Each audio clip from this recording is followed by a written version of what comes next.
My name is Terrence Barkin. I'm the Executive Director of the Graphene Council, and we're hosting today's webinar series on graphene and energy storage devices, including batteries and supercapacitors and all those different chemistries that are working on in this sector.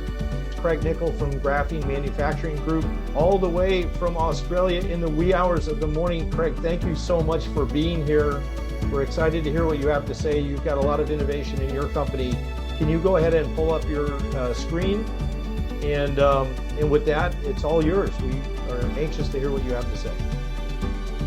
Great, really appreciate it, Terrence. And look, I really appreciate also to have time to, despite it being 12:30 in the morning, to be able to present to you all. And I really hope we can continue the conversation. This has obviously been well received, and so be it. It's a great combination of technology and an urgent need for society to batterify as many things as possible. That's what at least people are telling me. Great to see other technologies on the call tonight.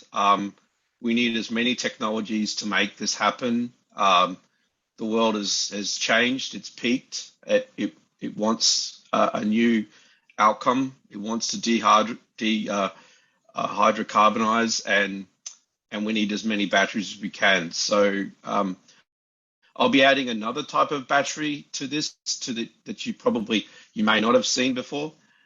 So I'll get underway. I'll talk briefly about the company first, and then talk about some of our products, and then go into the actual battery, which is our graphene aluminium-ion battery, which is quite a unique type of technology. So first of all, I'm not sure if you can see those slides, Terrence. Okay, yes. All good? Yeah, we can see the slide. Excellent. If you want to go ahead and advance. Excellent. One. Yeah. Not a problem. Excellent. So Graphene Manufacturing Group is an Australian public corporation, but listed on the Toronto Stock Exchange Ventures, so in Canada.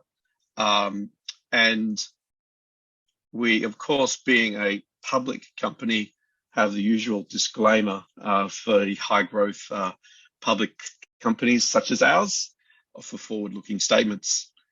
Now, we are quite a disruptive clean technology company, and we actually started 5-6 years ago. We developed our own way to make graphene from natural gas, and we can tune the graphene to how we need it to be within the production system that we have. So it's quite a unique system. We only use natural gas, and it's a continuous process, and only a tiny bit of electricity. This proprietary process is actually a trade secret held by the company, and we have a number of critical energy saving and energy storage solutions that we then put that product into. We are currently actively marketing a number of products with our graphene included in those products. And of course, the one that I want to talk about mostly today is about our next generation graphene aluminium-ion battery.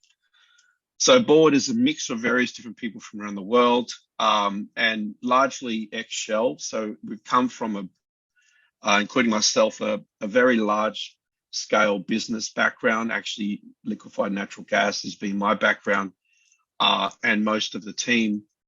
So hence we've come from a place where we want to enable large-scale energy supply chains, and that's what we aim to do with GMG as well. Obviously, you know a lot about this being the Graphene Council. And I'm sure you all know graphene ain't graphene. Yeah, so what we focus on with our graphene is thermal conductivity, enhanced lubrication, and ion storage. So we're not specifically trying to get the most conductive for electrical, nor strength. We are just focusing on enhanced lubrication, thermal conductivity, and ion storage. So here's our process. As I described, we have a continuous process of methane or natural gas, no other gases included, straight through, and then we are able to control the size of the platelet to get what we want out of the end product. I'll show you some graphene slides later. So everyone who wants to see the TEM images, they will be at the back end of the slide. So you have to pay attention. For all the people who don't know what a graphene TEM slide, then I'll be able to educate you, but I'm sure most of you do. So natural gas to final product. So we take our natural gas, we make a very different type of graphene. It's a fundamentally extremely black graphene, and almost without depth. And then we then put it into our 3 products. We have these different products. We have an energy savings or high heat transfer coating system. We have also a lubricant additive concentrate, and we have, of course, our graphene aluminium ion battery. So let's talk about our graphene aluminium ion battery. It was actually the technology was developed by University of Queensland here in Australia, in Brisbane. And we have an exclusive license with that patent pending technology.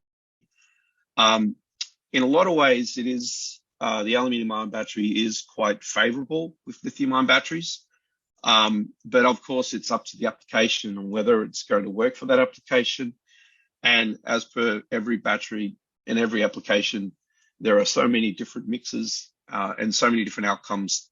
And hence, that's why we need so many different batteries.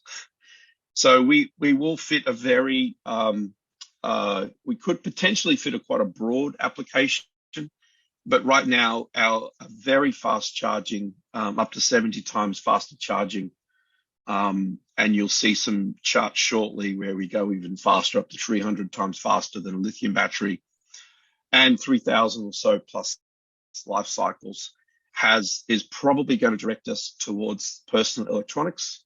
However, electric vehicles and various other applications are definitely in sight, and we are getting people or companies wanting to work with us in that space. It's definitely quite a high recyclability, almost all recyclable materials. I'll go into that shortly. We also have no possibility of dendrites. We don't use any lithium, copper, cobalt, manganese, or any rare earth materials. So we have quite an uncomplicated supply chain, just natural gas and aluminium, and I can go into that a bit shortly. And of course, the intellectual properties, ongoing development between UQ and GMG, using our graphene and the technology that UQ has developed. So what UQ developed was a process to split and perforate the graphene sheets so that it enables the aluminium ions, which people who know their chemistry will know that the aluminium ions are actually bigger, or the atoms are actually bigger than the differential or the interspatial layer between the graphene sheets. And so what that means is you get very little ion storage or density. So with this perforation that UQ has developed, it enables the aluminium atoms or ions to be able to permeate and get a much higher utilization and then get a much higher energy density. And it's a record high globally. So we're sitting at about 92.5% utilization, and that's with a certain structure and it's a certain type of perforation.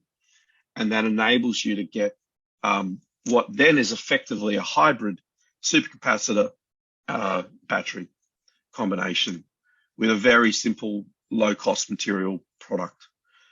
The coin cell here, you can see the cutaway shows you how it works. The cathode is graphene, so it's the complete opposite of a normal battery. The separator, quite a simple separator, and the aluminium foil is the anode. So the aluminium foil is only, there's no coating, there's no product on it, it's straight aluminium foil. And the cathode is where all the engineering, all the science, and all the nanotechnology work, because of the wondrous material that is called graphene. And that is the only reason why this product works. Hence this perfect platform on Terrence's TGC to come and talk about. This is some data we published about a year ago, and it shows where other graphene aluminium ion batteries have been presented. some work there done by other universities in America and Taiwan, where they were sitting around the 68 and 40 watt hours per kilogram. We're sitting at about 150, 160 watt hours per kilogram. And then we're sitting at a power density of about 7,000 watts per kilogram. And what that would mean if you had it in your iPhone, this battery would last, would charge in, probably just a bit under a minute.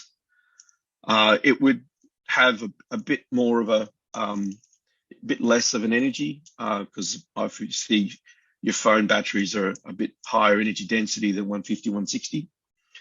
But that's obviously where we're at, and this is after about 6 months worth of work. So it's a true hybrid battery supercapacitor with a 7,000 watts per kilogram power density with a very low internal resistance, which is enabling it to basically take whatever current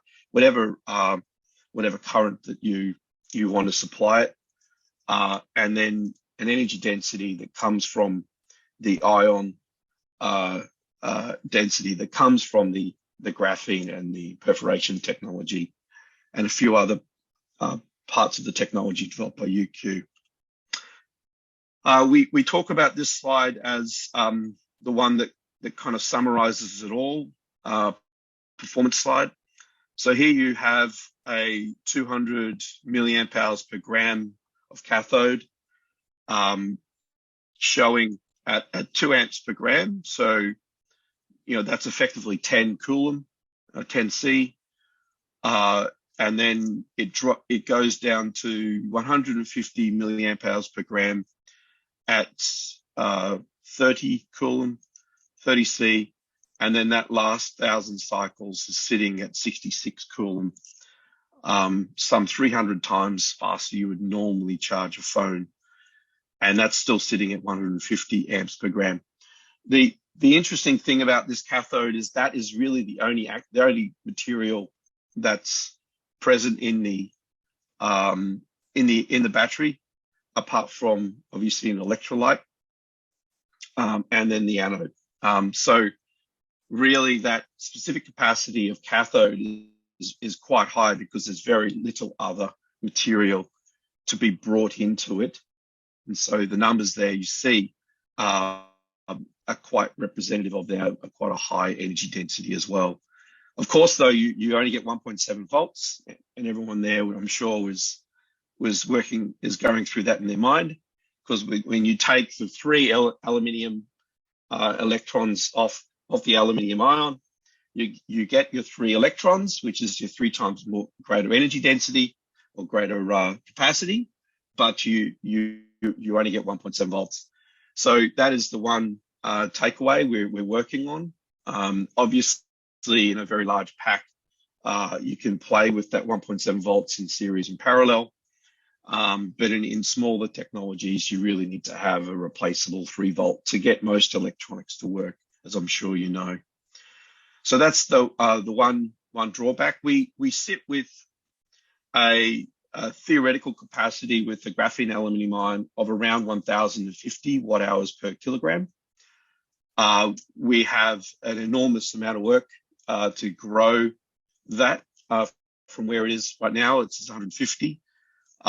We know that when we put it into electric vehicles, there's highly likely, and grid storage, highly likely that we won't need any cooling. So there will be other savings, and also you will be able to create a much higher density battery pack. So the cell to pack ratio will be much higher because you won't have cooling, and you won't need the spacing in between the batteries to create that cooling as well.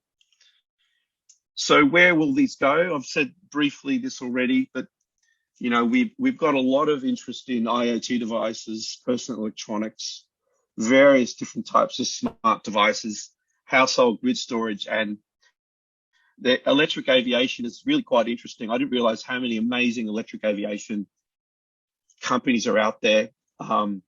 They really like to have a lot more than 2 amps, which is often where lithium batteries are restricted above. So we do have a battery that would be quite helpful for especially large electric aviation, say Uber, air Ubers, air taxis, but electric vehicles is also definitely a place that you could see this eventually. We've just working through the patent process, and we've got a 20-year license deal, or the life of the length of the patent. But you know, at the core, and this is exactly again why we're on this call, is because at the core of this technology, it's graphene.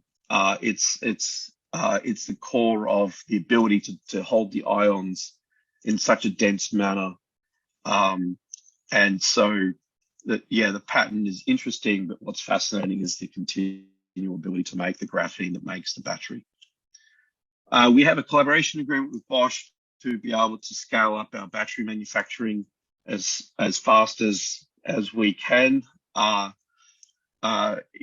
The interest in customer testing and trials with us is quite high, and Bosch has come on board to develop with us and deliver our battery manufacturing plant, and that we think is going to be part of the coalition of the willing. We will have many challenges to scale this technology. I'm sure there are people on the call who've scaled new technologies from scratch. And so we'll have to have a broad, very deep team, and Bosch is one of the first companies to join that team, and we're very happy to have them on board. Obviously a massive manufacturer, and you know, they have their own battery manufacturing equipment, and obviously a very large battery buyer as well. So, you know, bringing this to market is we know it's going to be challenging, but it is all about the graphene, and it is all about then making batteries in a very similar way, the way lithium-ion batteries are made. The materials are very common. We think that will help us in some way, of course, but when you get to large scale, that will always be more problems than not. And the electrolyte is something that we'll be optimizing. Currently, we're using an aluminium chloride, which works fine, and hence another abundant material available.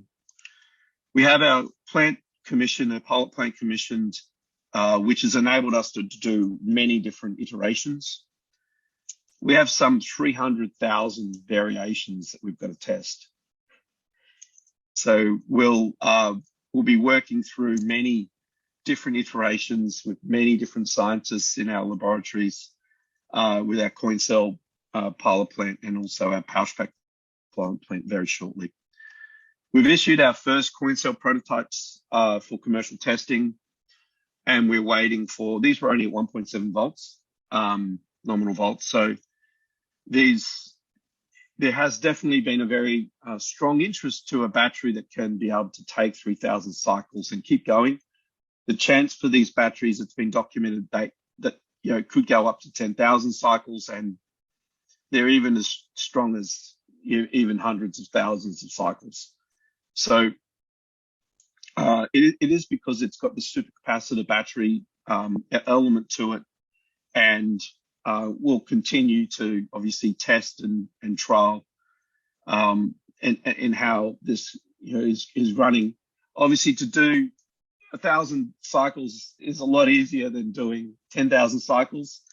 And if you go long enough, you eventually have to make sure that you don't have any kind of electricity outages. So you're installing UPS systems and all sorts of things. So we're building that capacity to be able to make sure we do definitely have the ability to test these as long as we can.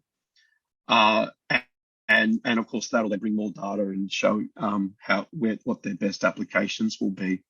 So we aim to have our pouch pack pilot plant up and running before the end of June. And that they're all based here in Brisbane with our graphene plant as well. So here's some graphene plant. That's Graphene Images. this is what our graphene looks like for our perfect grade. Very nice sheets and plain with very nice ability to be able to perforate it. We just some points to finish up. So currently we're sitting on the TSXV, as I said. We've got a large runway, multiple years of runway of cash. And our objective is obviously to try to push out some kind of coin cell shortly into commercial production, and then work through how to make a pouch pack and bring that to market as a commercial product. On top of doing a bunch of other product conversations and in the market that as I was alluding to before. So it's probably enough for me, Terence. I might stop there and go back to you. Questions. Well, Craig, thank you very much. We have about 9 minutes for questions, and we do have a few questions. One of which is about the graphene that you use. The graphene that you produce, do you see using all of the graphene production for your internal consumption, or do you see actually selling that as a product? Yeah, it's kind of like the secret sauce, and we're originally trying to share it around, and we gave it away liberally. And universities, we would just throw it like wild oats, and hope it sprouts seeds. And that's how that's how this battery came up. So it's definitely a tried and tested method of helping innovation. But right now we're really focused on getting our batteries up, and our other products, they're already there, but our battery up, and because we've got so much demand for that. So right now it's probably not something we're focused on.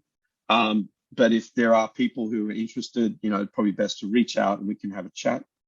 But we really are trying to use the secret source for our own own battery. So does that mean that other forms of graphene you think would not? It's not a plug and play, right, with other forms of material, or how could you use other graphene? We could use other graphene. We know what we want. The very fast charging, the supercapacitor space, is inherent in the design of the battery. What the best graphene gets you is very high energy density. So we could actually see, say, some energy grid storage batteries, which could be less energy dense. They could have a different quality graphene. And then you could have a sliding scale of price and quality relationship depending on the quality of the graphene. But they are always long-lasting, fast charging. It's just how much energy do you get in there, because it comes to the energy or the ion storage. So yeah, I mean, we are actively looking at other people's graphene as well. We've got a supply and demand, and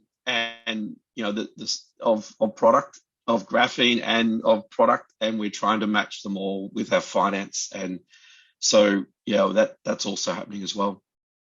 Excellent. Dexter, did you have a question for Craig on? I did have a question, and you touched on it, Greg. The sort of the inherent problem with aluminum ion batteries has been their sort of low voltage rates. I was wondering how, and it's still kind of a thorny issue for you guys, how are you addressing that, and what role does graphene play in possibly fixing that issue?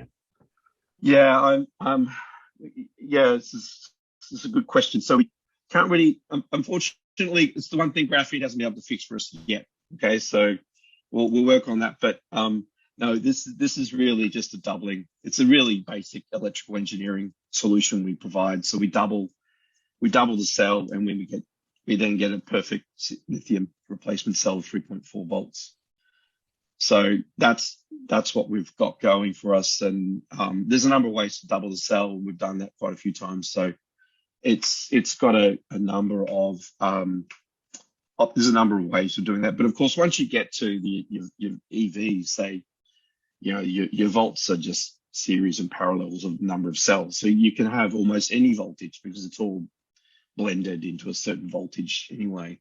So it's really just your your really small electronics that you want to have a certain voltage so you can actually power your Bluetooth connections, and nothing really is below 2 amps, so 2 volts. So that is why it needs to be above that. So that's definitely something that we know, but we've got solutions and we've done it, and we've just got to put it all into one battery and pump it out.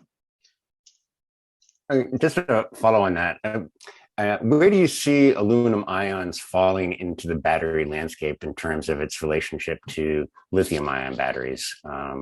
Is there a certain niche where aluminum ions are going to be probably more successful than lithium ion batteries? Could you talk about that? Yeah, so if you would say, what is their absolute natural beachhead? Like, where's the space that no one's really, there's a clear beach, right? There's nothing there, and you can land on it and walk on it.